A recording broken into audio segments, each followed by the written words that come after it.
The Dr. Fazil TV show is brought to you by POYA, People of Yuma Health Association. The Dr. Fazil TV show is intended for health educational purposes only and complies with all the HIPAA regulations.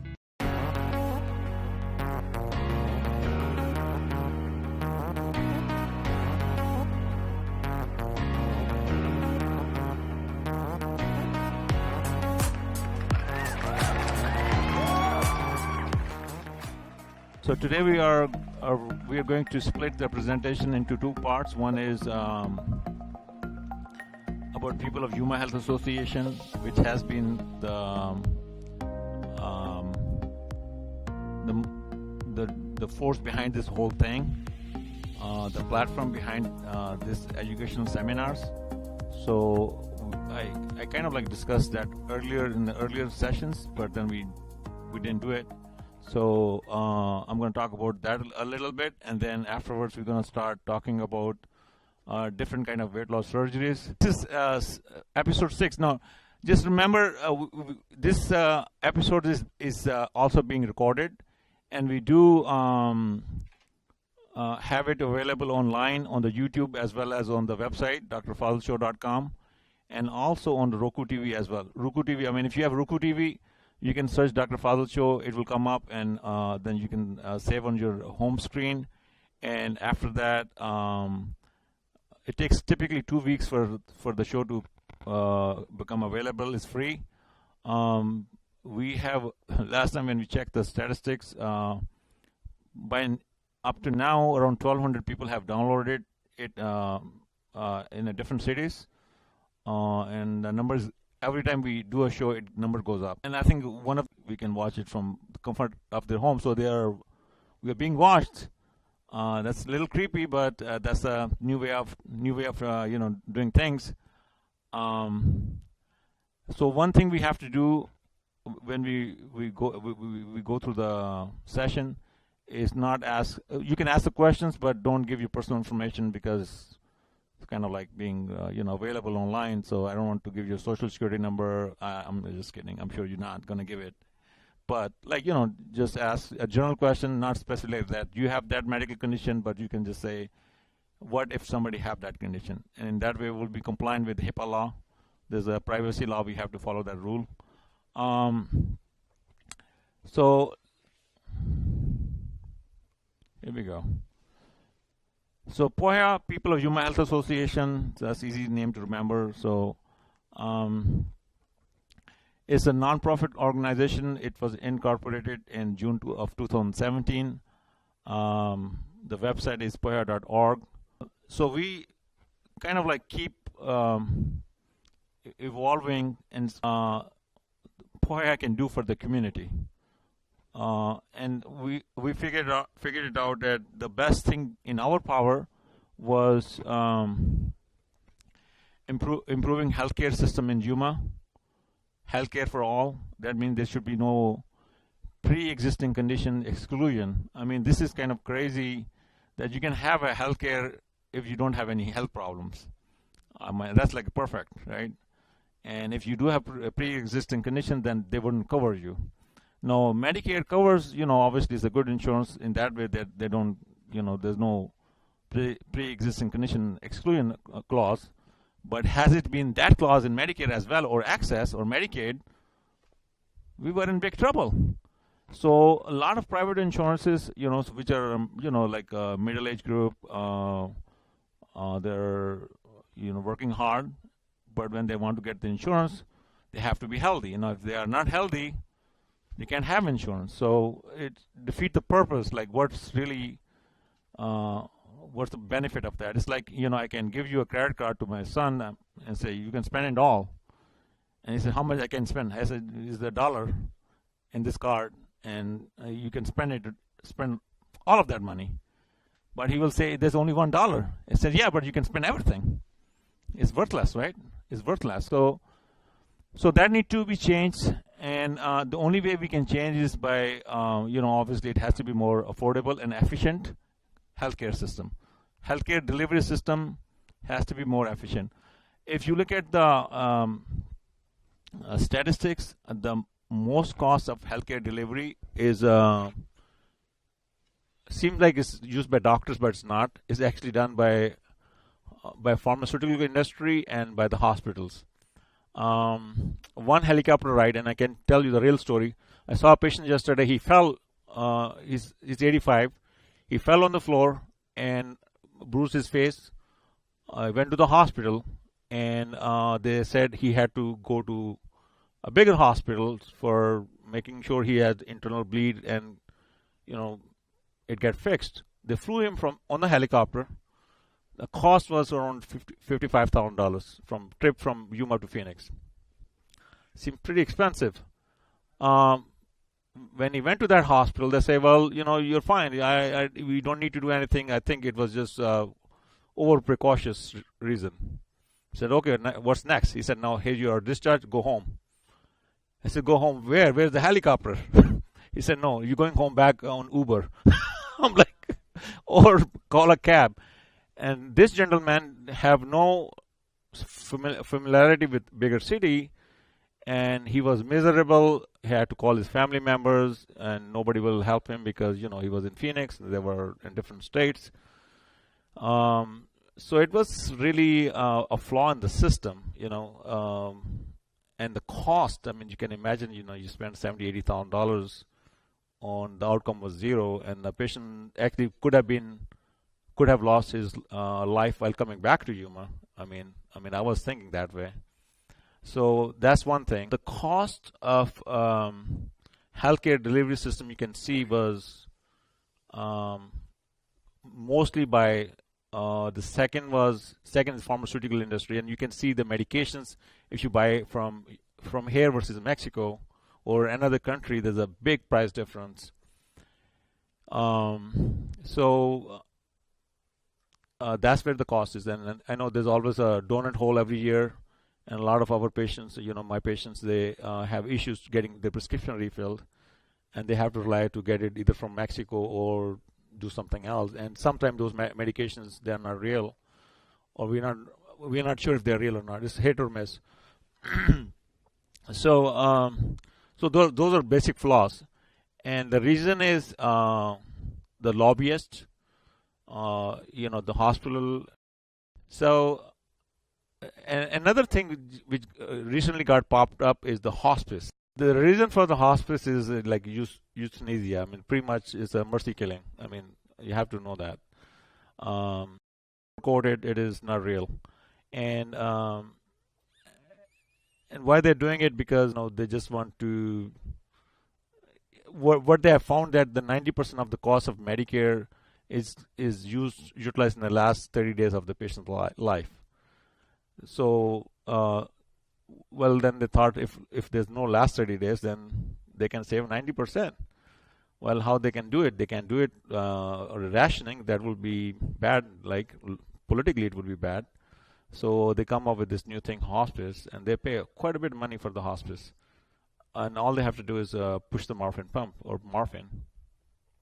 And I don't know how expensive is the morphine. So the patient came in, and I know her family. I've been treating her family for years. And there's another lady with her. And the patient of mine, she's a nurse. So she's pretty familiar with the medical, lingo and everything. And the other person, she's also a nurse, but she's working for the hospice. Friend of this patient, apparently. I call her the wolf in the goat sheep, and I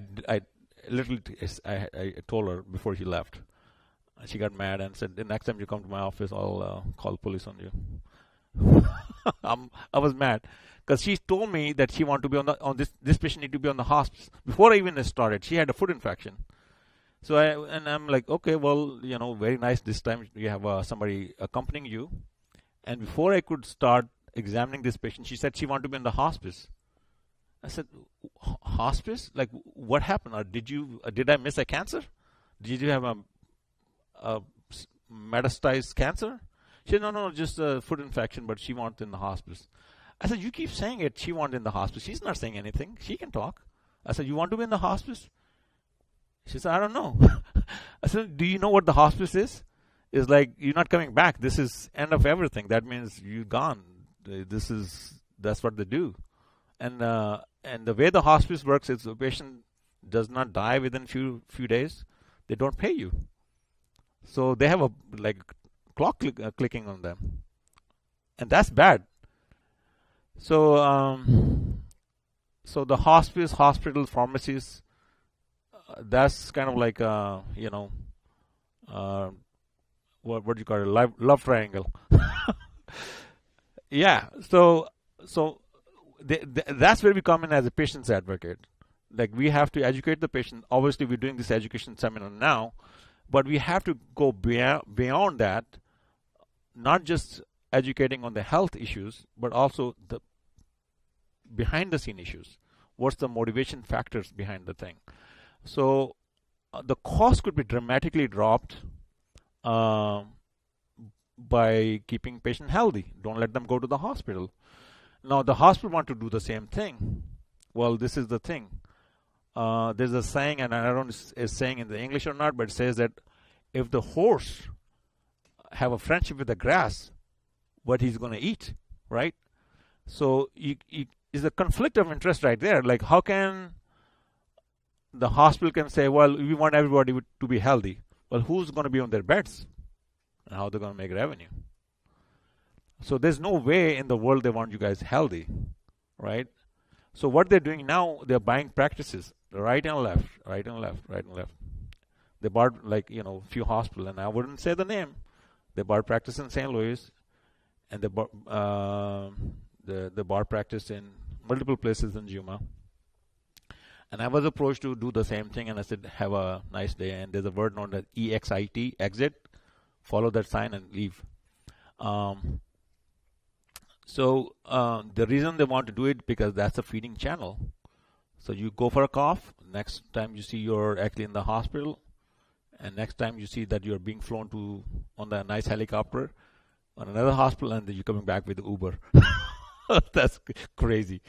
That's where the money is going, right? And we need to stop this chain reaction. And the only way we can do it is giving the facts, and then also be combined together, so we have a louder voice, and decision makers can hear us, and laws could be changed in the favor of the community. As I said, primary care. See, the doctors would have no problem. They would be still busy by keeping patient healthy. Primary prevention is a lot more cheaper than curing things. So one of the things is weight loss. Obviously, that's what we are focusing. The main problem for a lot of medical conditions we have is overweight, being obese. But none of the doctors in medical school get training on how to do weight loss. I had to learn it my own, and we had to kind of do a lot of trimming to the program to see what works, what doesn't work, and we come up with this program which has been pretty effective, So anyway, so our goal was, we said, okay, let's make a platform, healthcare system in Yuma for now, healthcare for all. That means, everybody should have healthcare. I mean, they shouldn't be. It's like having food. I mean, you can have food and you can have food. I mean, this is in this modern society, it's a basic right. Health for all. That's nothing strange. It shouldn't be strange. I mean, we are the most advanced society and most powerful nation. Then this should be affordable and available to everybody. Then patient advocate and patient education, and that's we just discussed that. So let's move on to the next slide. So how are we going to do? So we have 4 goals: patient education. How are we doing it? Monthly patient education seminars, like today we are doing it. We are disseminating information through seminars, one-on-one, through Health Tips TV, which are the TVs in the waiting room, Roku TV channel, YouTube, and Health Tips magazine. Now, Health Tips magazine, I'm the editor of that magazine as well, so I have to find time to do it, and I do it when I get time. So next is healthcare for all. So as I said, everybody should have access to health. There should be no exclusion. Wouldn't make any sense. I mean, it is a very scary feeling that if you get sick, you can't get insurance. That shouldn't be the case. Next is improving healthcare system in Yuma. Better hospitals, not just better buildings. Don't spend money on the buildings. It's like, I give an example, like you can have a best sniper rifle and you give it to a blind person, or you have an average rifle and a person with a good eyesight and good skill set, he can probably do a better job. So don't spend too much money on that kind of thing which is not going to work. It's just kind of like an example that spend the money where it's not making huge buildings. That wouldn't make any difference. Get good doctors, good well-trained doctors. That's what's going to make a difference. Then efficient healthcare system. So instead of like admitting every patient to the hospital, trying to do what you can prevent, or early intervention before they get sick. That's why we can do infusions in the office, or like mobile x-rays, stuff like that, which are a lot more cheaper than sending every single thing, become a referring machine, oh, you got this thing, go here, you got this thing, you go here. Well, then that could be done by anybody, Then you don't need to be a doctor if you're just referring patient to 10 different people, or putting them into the hospital for every single thing. That will make your cost go up. Now remember, for example, an MRI done, same machine, same technician, same radiologist, the reimbursement from Medicare, an outpatient, is $300 to $400. Same thing in the hospital is some $7,000 to $8,000. Big difference. That's where the cost is going. Patients advocate. Again, we want you guys to be members. Membership is free. In that way, we can say we have 10,000 members, and then we can go to the legislators and we can make the difference. Because right now we're just talking, and this thing words need to change into action. And the only way we can do it is if we are combined together, and we can talk to our local reps in the state and federal level.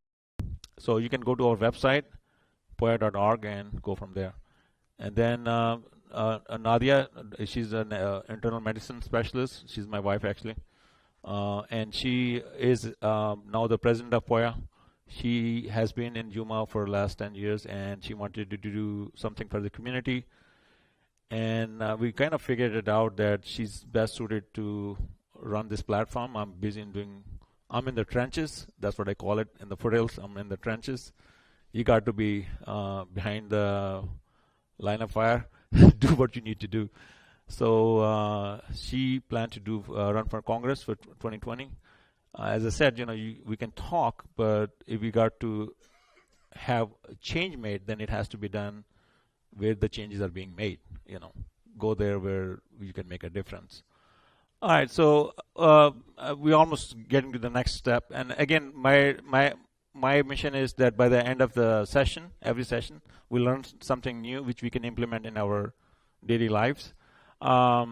Anyway, the couple before we move on to the next topic, Mayor of Yuma, he became the first official member of Poya last year, and actually he was here and he was, wanted to see and meet and everything. I said, listen, if you're going to do it, you might as well become a member. He said he will do it. I forced him to, not force him, I said, okay, you're going to do right on the spot. And I put him there he did the ribbon cutting ceremony, and he's actually typing in his, information on the live screen. And then Nadia, she started to do, and we did quite a bit of seminars. She was also doing seminars, and this is my family. She's in UCLA and UC Davis, and Dan is here. Actually, he's also a public speaker, so I had him do some speeches there. This is one of the, she was also in our seminar. She's a county district supervisor, Honorable Pancrazi. This is our governor. He was here actually just before the election. So we we supported him. I think we have common goals. I mean, I think he understands what need to be done in the healthcare system. So we're talking right now. We're going to see how it goes. And let's see. Okay, so let's start with the. No, this is the last one. Trust me on that. So become member, become volunteer. It's free. There's the forms. If you can fill it out, and then we know that we have, your support behind us. That's all we need. This is how the form looks like. A member, volunteer, your name, mainly the email, and if you need to contact us, this number right there. You can leave the voicemail, and she will get back with you. We have actually 4 people in my office today fill up the form, and I didn't offer them. They just was talking about some issues, and I thought it was appropriate that they should talk to her. Here we go. So now we're going to talk about the weight loss session number 6, and the topic today is, obviously we talked about, we can discuss our personal information. You're most welcome to ask questions, but just don't give your personal information. And again, Weight Loss Center of Yuma, part of BioClinic, and old data, but still looks good. More than 30,000 pounds of fat has been lost in less than a year. I'm sure it's more now, but we stopped counting after 30,000 pounds. I think it was pretty impressive. So every time I was showing, other older pictures of patients. So there's a few more impressive pictures I wanted to show.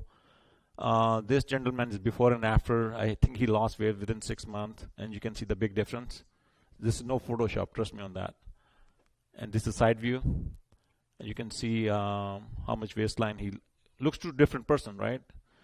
And he had, a lot of medical issues, blood pressure and everything, diabetes, all cured, all gone. That's another person, and we remember we have a written consent from these patients that we can present them. I didn't just randomly picked up their pictures. I asked them to sign the release form so we can show them for motivation factor. And you can see before and after, and both of these patients lost, I think, 70 or 80 pounds within 6 months, and without any additional medication or anything. Okay, so I always want to start with this slide because we talk when we go deeper into the discussion, we're going to talk about body mass index, which is actually a ratio between height and weight. So the normal BMI or body mass index is 25. Just remember that number.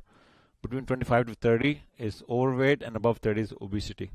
So less than 18 is, underweight. So obviously that wouldn't apply. This training wouldn't apply to them, but good to know the numbers. So the reason I want to talk about weight loss surgery is that a lot of patients do ask about weight loss surgery options. When should we ask for? When we should consider, and is it worth it or not? And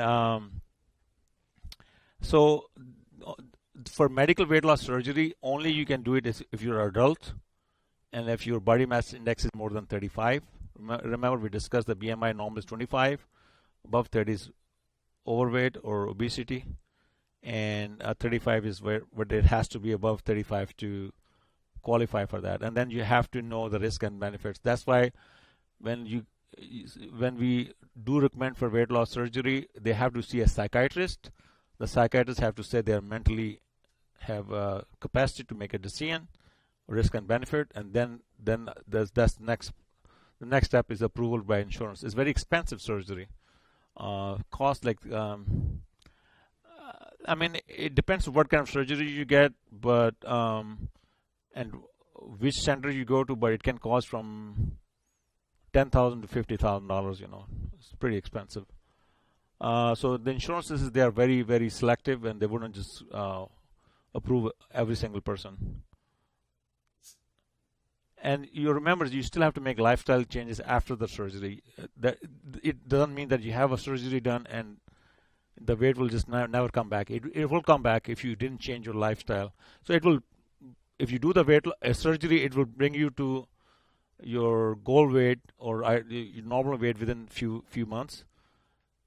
But then after that, that's your job to keep it that way by changing the lifestyle, watching your diet. Because if you keep eating it, it will defeat the purpose. You will go back again to the same weight. So that's why most insurances want to have the patients try the weight loss by lifestyle changes, and they want to see if it is working, and they're compliant with that. So that's another requirement to get approval for weight loss surgery through the insurance. If you're paying cash, obviously, nobody will ask you a question. But well, what's the point? I mean, it has to work, right? So you still have to know the rule that you have after the surgery. You have to eat less. Now, if you have to eat less after the surgery, might as well do it before the surgery and don't have a surgery. Well, that's what the whole idea behind this discussion is, because a lot of patients do ask, like, why don't I just go for surgery and don't have to go through this calorie counting and everything? And the reason is that you still have to do it. It will get you faster to that level, but if you are not ready to change your lifestyle, then you're going back to square one, and that's important to know that. So after weight loss surgery, most people lose weight for 8 to 24 months, and then after two years, many people start to regain some of their lost weight, and some of them regain all the weight back. So just have to know that it's not a magic. It is still you have to change the lifestyle. So one way of weight loss surgery is do that. Now don't do it. All right. So one of the new technologies is like a electric implant. So they put an implant, you can see in this picture on the left side. And it has a remote control and everything, and you stimulate one of the nerve which tells the brain that your stomach is full. So you're really not doing a surgery, but they're putting an implant in your belly, and it is connected with the nerve, and you just push the button, and you will feel that you're full, and you won't eat too much, and you will lose weight. That's another new technology. Next is gastric bypass, and I can show you the picture before and after. So I think I need a different kind of pointer, but anyway, I think I can come here and show you. So this is like before surgery. You can see that, right? And what they did after the surgery, they make this is gastric bypass. Remember, we talk about different things like sleeve surgery, band ligation, or there's other kind of surgeries we'll talk in a few minutes, but most common are either gastric bypass, sleeve, or band. Those are three things which are commonly done nowadays. So this is the old technology. What they did in the bypass is they actually bypass the whole stomach. The food will go kind of like directly into your small intestine, and so you wouldn't have enough calories or food to absorb, and you will obviously lose weight. So that's, but it has complications, and we're going to talk about that in a few minutes. So then next is the adjustable gastric band, and that's how it looks like. So pretty much what they did is that this is a band, and it can be adjusted through externally. The pressure can be changed more or less based on how the patient is reacting, and they have to adjust every few months to keep it tight so patient cannot eat food.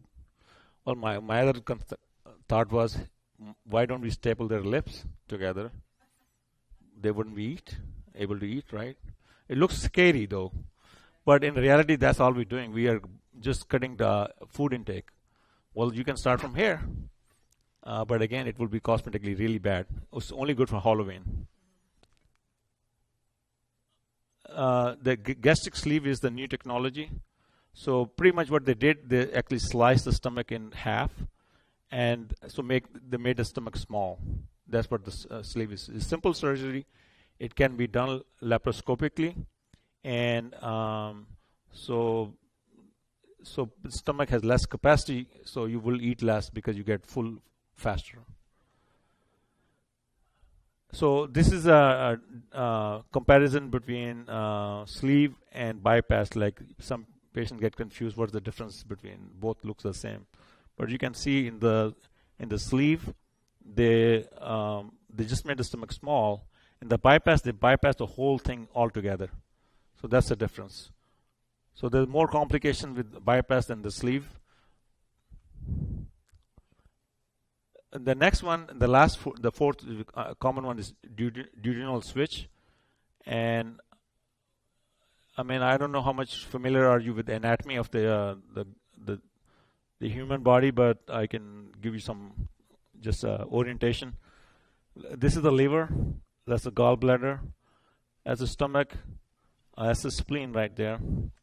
That's the small intestine. You can see all that looping around. And what they've done is that they actually they actually bypass the food directly from the stomach into the small intestine. So it's a duodenal switch. Duodenum is a part of this. Is the name of the small intestine. Small intestine have a different portion. Each portion have different name. So duodenum is the first portion of small intestine. So food is going directly from your esophagus, which is the food pipe, bypassing the stomach, going right into the intestine. So kind of like same concept as gastric bypass, but different body parts are involved. And it has a lot more complications. So what are the benefits of weight loss surgery? As I said, you lose weight fast. Within 18 to 24 months, you would be at your goal weight. After that, you will regain weight because if you didn't change your body, your daily lifestyle, you will regain weight. And the other benefit is that if you have any medical condition which is related to weight gain, like sleep apnea, diabetes, it will get cured. The most common side effects: nausea, vomiting, bloating, diarrhea, excessive sweating, increased gas, and dizziness. So those are the common complications of weight loss surgery. And the reason is something known as dumping syndrome. Just remember one word. So 4 surgeries, we discussed that. So let me just backtrack a little bit. I know it is a lot of hardcore medical knowledge I'm trying to throw in a short period of time, but it's easy to understand. So again, who qualifies for the weight loss surgery? Body mass index more than 35. What is normal body mass index? 25. You have to be adult, and you have to be able to understand the risk and benefit. You have to know that you have to do the lifestyle changes still after the surgery. It's not one fix and you're cured. And next is you should have another condition due to being overweight, like diabetes, sleep apnea, hypertension. It cannot be just being overweight and BMI more than 35. What are the 4 different surgeries? Gastric bypass, you're bypassing the whole stomach.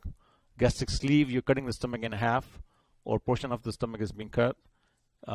Gastric banding, where you're actually not doing any surgery, but you're just putting a ring around your food pipe and stomach, so you don't feel that much hungry, and you will have difficulty in eating food.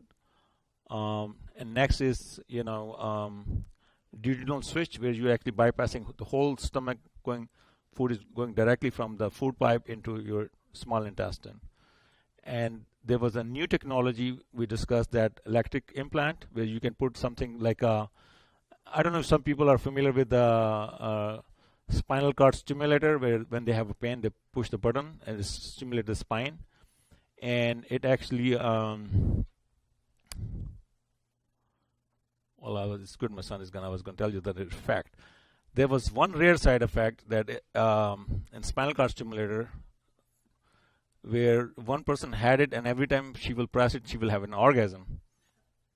So she will keep pressing the button. It's short circuit it's the same nerve where the implant is put is in the back. There's a nerve known as pudendal nerve, and so she found out it works pretty well, and she becomes self-sufficient.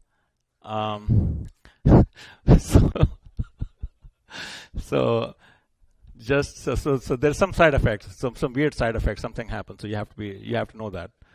My son is gone, so I could talk about that. This was PG joke, but it's not a joke. It is a real fact. Actually, you can look it up online. So dumping syndrome is best described like this.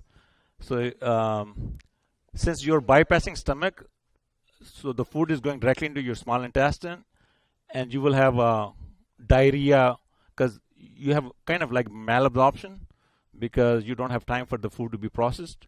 So you get, especially if you eat sweet stuff, you will get dizzy and your blood pressure will drop. So the trick is, if you get dumping syndrome, then you have to use high fiber and high protein diet and small meals. The other complication of weight loss surgery is gallstones. So it will make gallstones when you lose weight too fast, and sometimes it happens with even just with the regular weight loss. You will make gallstones and will get a pain in your right upper quadrant, and then we do a sonogram, and if you have gallstones or infections, you will need surgery for that. So that's one of the complications of rapid weight loss. And then also you will be malnourished in some fashion because you cannot absorb vitamins and minerals, so you will need a lot of those supplements. So there's not a lot of places where you need supplements, but this is one of them. If you have weight loss surgery, you would need those. And that's a real side effect, a sagging of the skin, because you lost weight so fast that, this is a real picture. Or you can just use natural means to lose weight and look like this. And this is a real picture. This is one of our patients. And no surgery done, but she maintained her skin tone and everything because it was done relatively gradually. So if somebody asks you a question, if you have to pick up the surgery, what surgery you're going to pick up is a gastric sleeve. Some doctors might give you different opinion. It depends on their experience. So if they're experienced on that, the best outcomes, if you're going to do bypass surgery, is gastric sleeve. So it is a modern technology. It is done laparoscopically. Recovery rate is a lot more faster, and most people stay in the hospital 2 to 3 days, and they are back to normal activities in 3 to 5 weeks. If it is done laparoscopically, if they have to cut you open, then obviously the recovery time is longer. After that surgery, you have to take iron, vitamin B12, because you get malabsorption. So this is one of the things you have to make sure that you get enough of those after the surgery.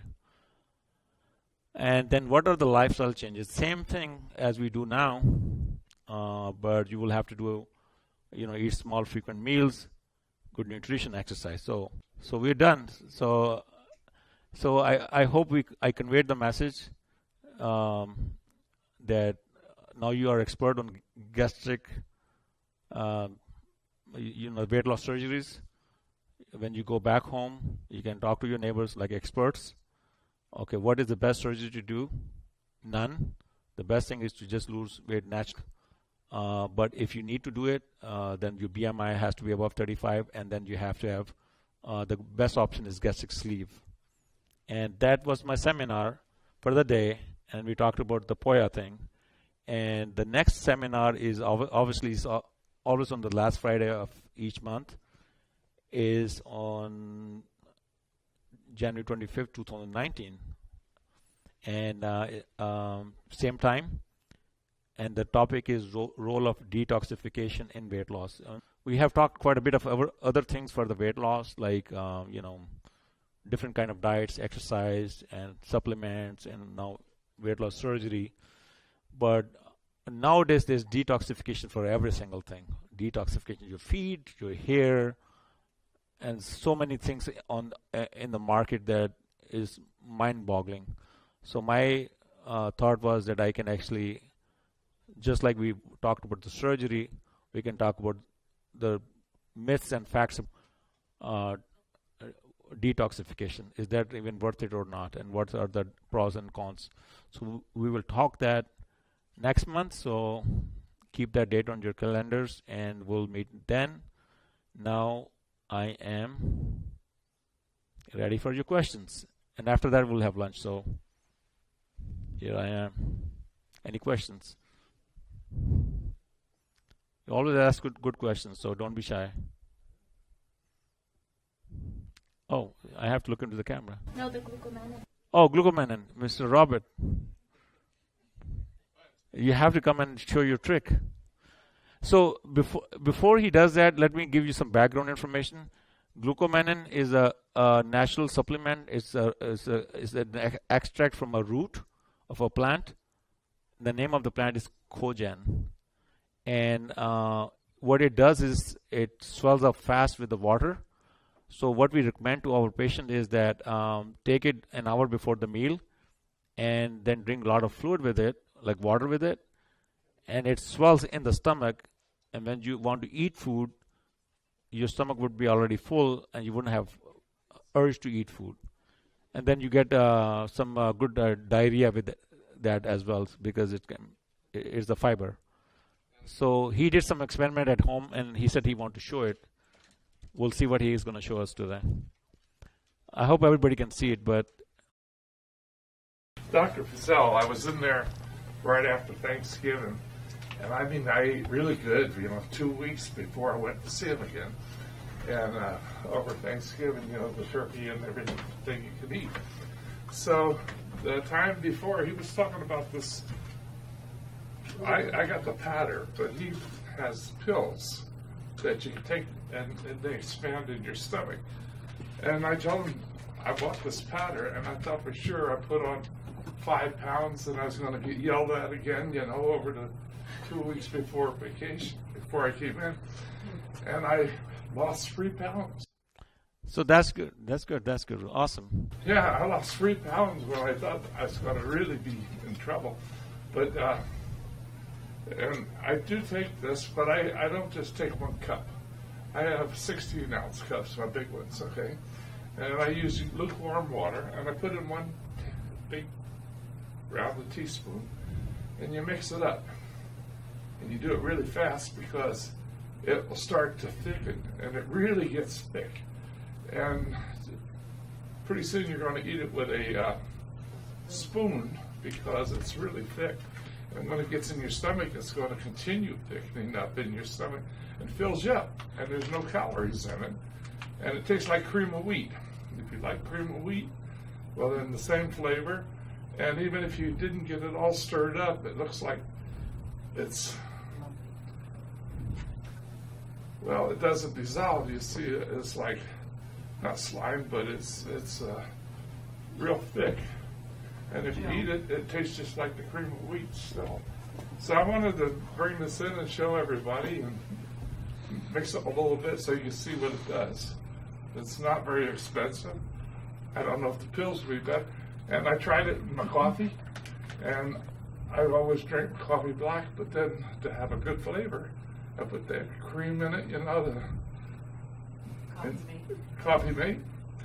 So it made it kind of white looking, and then I put in the, not sugar, but what is this? Stevia. Huh? Stevia, yes.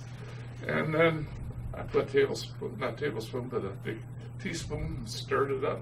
And it had real good coffee flavor. So you can flavor it, I guess, with whatever you want. If you want to put it in orange juice or whatever. But let's see what we got here.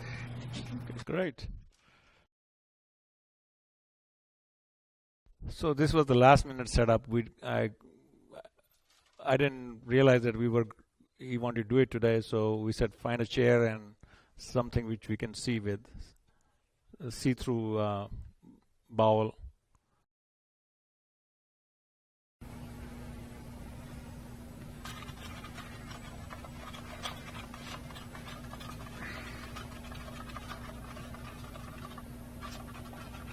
Do I have any volunteers to try this?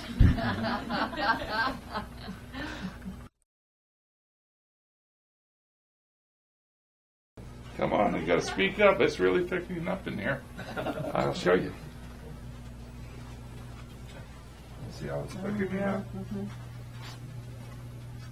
Water it, but you don't have to just spoon it because they couldn't do it. Just put it in your mouth. It's like cream of wheat.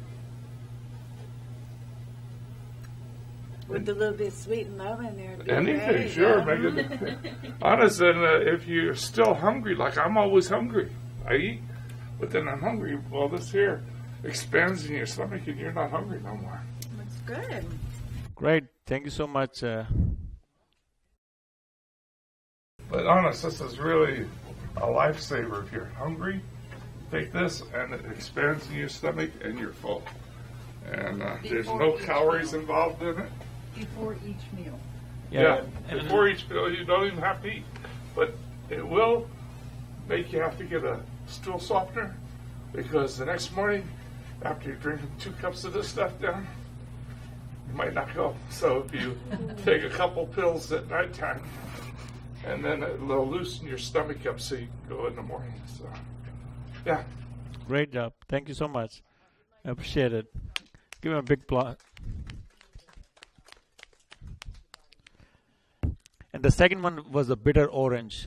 The bitter orange have that they didn't want people to use it, but it's all legal and you don't need a prescription.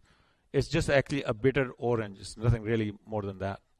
But if you take 2 capsules a day, you're gonna see your efficiency would be twice as much, So that's good supplement. 2 good supplement for weight loss. Any questions, guys, girls? I do. If someone wanted to try one of the surgeries from the first time that they start talking to their doctor about it, how long does it take to get set up and going with the surgery? Because he was compliant. He was trying to lose weight, but he was too overweight that for him to get to the level, he would have be dead by that time, because he already developed congestive heart failure because his body was so big, and he was trying, and he couldn't do it. So he has access. So we found a doctor in Phoenix who takes access patient, and I think, and it also depends if you're proactive, because if you're actively involved and staying on top of things, paperwork and everything, a couple of months, right? How much Renee took that patient who went to Phoenix for weight loss? How long? She lost. No, not how much weight loss, but how much time took it to get approval for an? 6 months. 6. Oh, wow. 6 to 8 months. That's a long time. Yeah. So, yeah.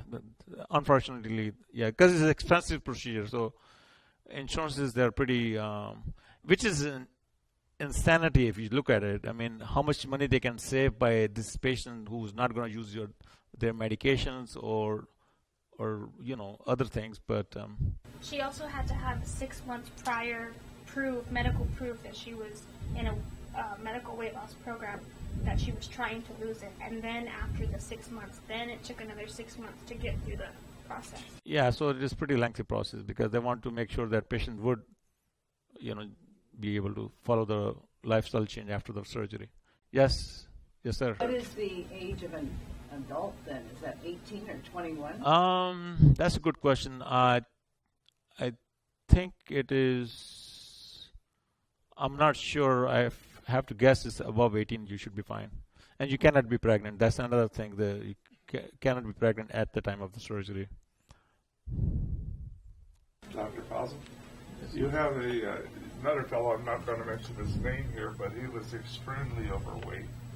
And I asked you I haven't seen him a little bit, and I asked you what happened to him, and you told me he had stomach operation to lose weight, and he's doing very good on it. How much weight has he lost now? Have you seen him lately? The person I talked about, I think saw him within a week he lost like 15-20 pounds, and then I think within a month he lost like 80 pounds. 80? 80 pounds, yeah. It's very fast. With the weight loss surgery, it's dramatic weight loss. I mean, That's wonderful. yeah. You know, it's like that lady on your program here. You lose this weight, and you have to have surgery to get that donuts cut off. Right, exactly, yeah. So I don't know which is worse. As I said, the right answer is that it depends the urgency of your medical condition. So you still have to do the lifestyle changes. That's a fact, right? Otherwise, you're going to regain the weight. So you do it now, you do later. And again, if you look at the time frame, 6-month trial of the weight loss on the medical weight loss, and then 6 months to get approval with the regular insurance. That's a year loss anyway. Or you can just lose enough weight in a year and don't have to go through that process.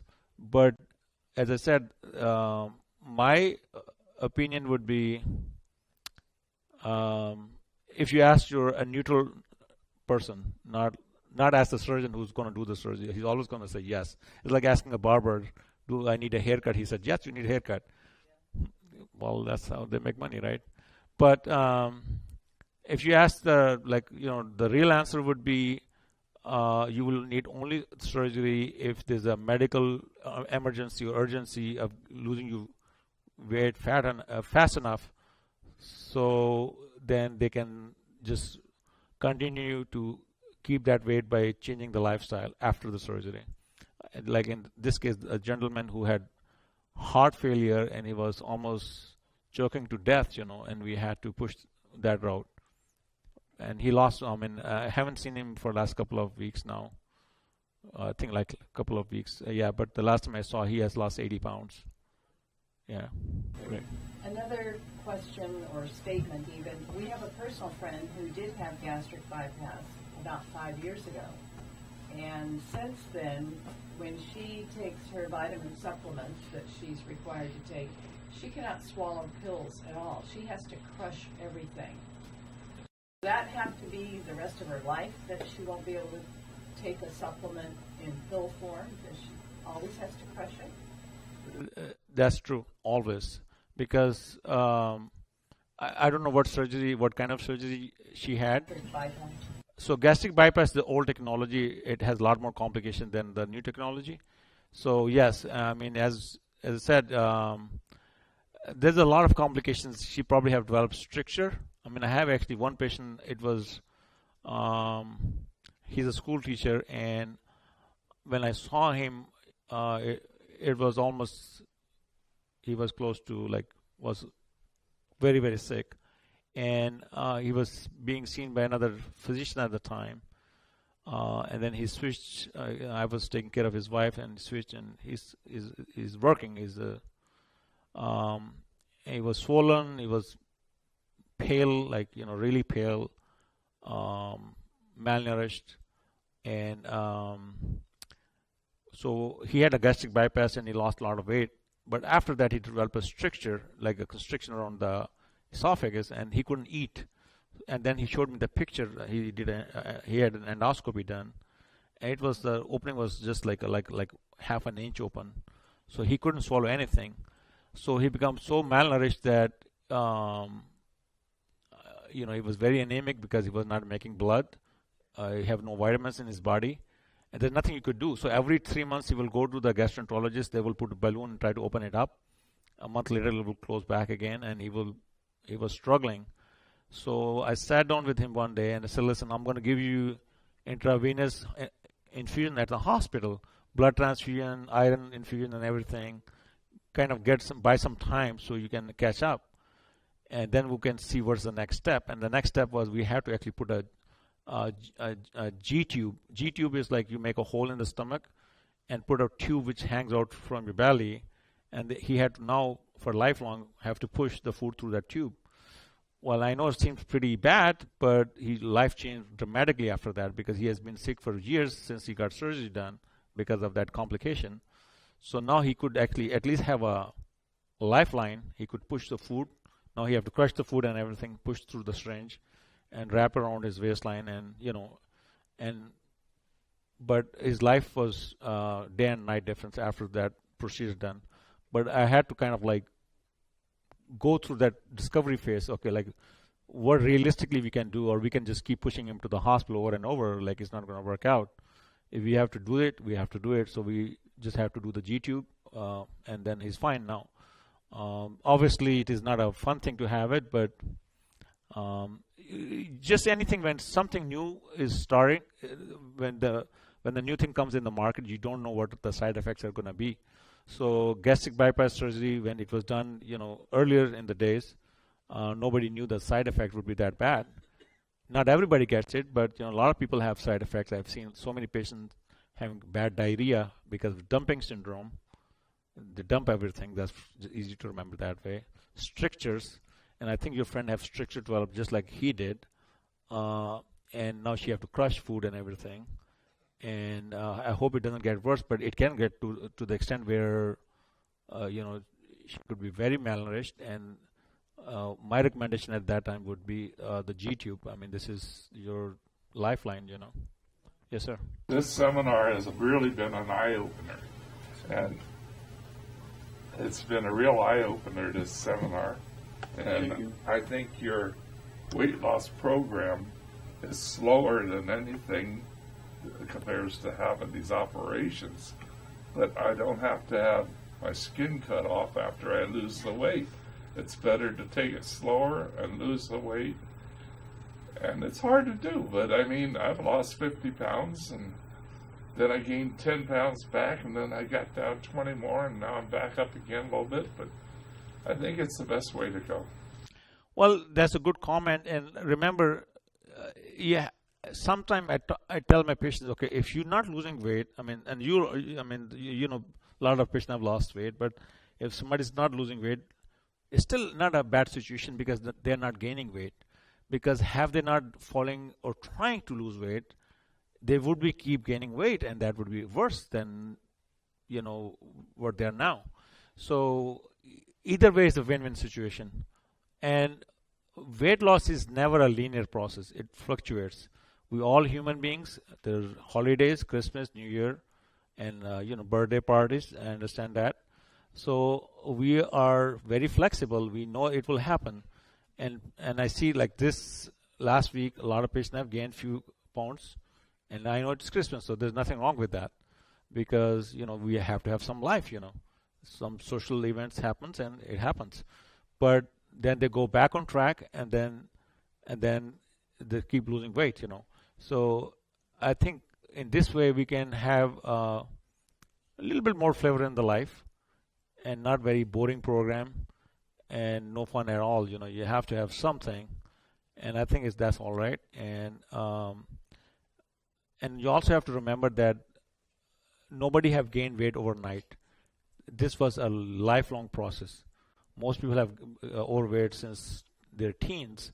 So even if you lose weight in a year or year and a half, it's still a very good situation. And again, at the end of the day, after the surgery, you still have to do the same thing. Why to go through that unknown risk factors? And your friend had it, and I saw at least a couple of patients which had to have a tube put in the stomach so they can survive. Why to go through that process? And then you will need tummy tuck and everything else because of loose skin, because you're losing weight so fast that the skin did not have chance to adjust, so it will hang down, and then you will have to have another surgery for that if you really want to look nice. Now you remember, the more surgeries you have, the more complication you get. You're going to get neuropathic pain, and who knows, what happens in anesthesia, and other things bad thing can happen under surgery. So at the end of the day, we are, what we eat. So if we can control that, then we can control everything for our health. I mean, most health issues are due to being overweight. Yes, ma'am. Do they still do stomach stapling? So stomach stapling is, I didn't discuss that. They still do it, and pretty much the difference between stapling and the sleeve or sleeve surgery, the band is actually the band around your food pipe. So the food you have, you get sensation of that you're full. That's what really happening. Stapling is reversible, so that's the difference between stapling and sleeve. Is that sleeve you're just cutting it off. Stapling, you're putting stapling, and you want to unstaple it, you can unstaple it. So that's the difference. So it's a little bit less invasive, but sometimes the staples get open up again, and then your patient start to gain weight again, and then you have to redo it because it didn't stick there. So Can that be done laparoscopically? yes, it can be done laparoscopically. Most surgeries nowadays they could be done laparoscopically, and they're also being done through robotic surgeries. They are less risk, less side effect with robotic surgery than the regular surgery. And I don't know if you guys know how robotic surgery is done, right? Do you know? Yeah. So basically, there's a Da Vinci machine. The machine is on the patient, and the doctor or surgeon sitting next to the patient, and he's not looking at the patient. He's looking through this the glasses, and he's using those handles or joystick, and the machine is doing all things. So it's kind of virtual surgeon's hand in the patient's body without being there. So they can actually handle more stuff because robotic hands are more maneuverable than human hands. So the outcomes are slightly better. And now what they're saying is that the doctors who used to play video games, they are actually better at those surgeries because they have more dexterity, So I have a robot known as Double. It's in my office. So what it does is it is actually used for meetings. So I can control it from my computer, and I can see, I can hear, I can make it run around in the office and everything. So I was having some issues like trying to have fine control. It will swag, will go here and there. So my son came in the other day, and he wanted to say, hey, I want to try it. I said, okay, well, you have never used it before, so I'll let you try it. And it was evening time. And he did a fine job. First attempt, smooth ride. He plays a lot of video games, all day long. So so that skill set does help. I mean, that's a new technology. Great question. Any other questions? Well, we have our sports staff here. Jeff, he's been with us for a while, and he's doing a great job. Renee, she's our weight loss staff member, and she does a good job. Ivan is our IT tech. He's a man behind a lot of IT work in our office. Yeah, we have our other staff here, the billing staff. And I have one question. You said you were going to get the pills. Those pills instead of this powder. Where do you get the pills? Well, what I did, I went online and I went on Amazon, and I just found that powder. I mean, the glucomannan, I didn't realize it was a powder. I just ordered it, and I ordered 6 of them, like 6 bottles, because I want to have my staff try it too, and so they can see what they're telling to the patients. And it happened to be powder. I was not careful. I didn't realize it was a powder. So when I tried it, the same thing happened. It just kind of popped right up in the glass. I'm like, how am I going to take it? So then I spilled that away, and so I'm going to try a different technique. I'm going to put the powder in there and then put water in there. And before it happens, I'm just going to drink it fast enough. Then drink more water on it so it goes right into my stomach. And I think right now they have in 2 different places. Renee can explain. I think she found some places where they have in Yuma.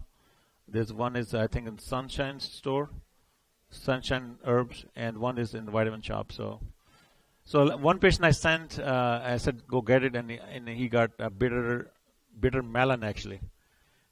And I said, how come you end up getting bitter melon? We talk about bitter orange. And he said, well, the store staff said it was the same thing. Both are bitter. It's not the bitterness, it is the thing in there which matters. So, yeah, so just watch out when you go to the to buy things. Just get what you are supposed to get, and sometimes they try to give you. I think most stores don't carry this thing because it's pretty inexpensive. So I think the profit margin is not that much for them, or it's not very popular. I don't know why, but I mean, when I did my research, it has a lot of studies behind it, which supports the utilization, and I mean, and we in a very short period of time, a lot of our patients are using it and they are having good results with it. So that shows that it is, and it makes logical sense. Like, why would it work? You know, it just makes you full, just like taking a lot of salad or fibers, and it will make you full. But this is more volatile. It works really fast. But another thing you probably didn't try is the bitter orange thing. And again, I would recommend only if you are medically safe to do it. You should try it. That's really, I think, is a good second option. Caffeine is good. I mean, we talked about it. Green coffee bean, green tea. There are two different things. Green coffee bean is just the coffee before it is roasted. When you roast it, you lose a second chemical in there. There are two different chemicals in the green coffee bean, which helps you lose weight. And when you roast it, you just are left with caffeine, and the second chemical is gone. So green coffee bean is more effective for weight loss than just the caffeine alone. So that's another supplement which have some role. I mean, if you have to pick one thing, it is calories, number of calories you take at the end of the day, and rest is kind of like add-on. So 10% is everything else we discussed. But why not? You know, I mean, it's not very expensive. It is not very difficult to get. So why not add to our daily life cycle and lifestyle? I mean, those things, and have some more benefit for get weight loss more easier, faster than just calculating the calories and cutting the calories alone. So that's my take on it. Great question. So we have the winner from the last year. Actually, he lost quite a bit. I think you were the first, very first who lost the weight and graduated. And then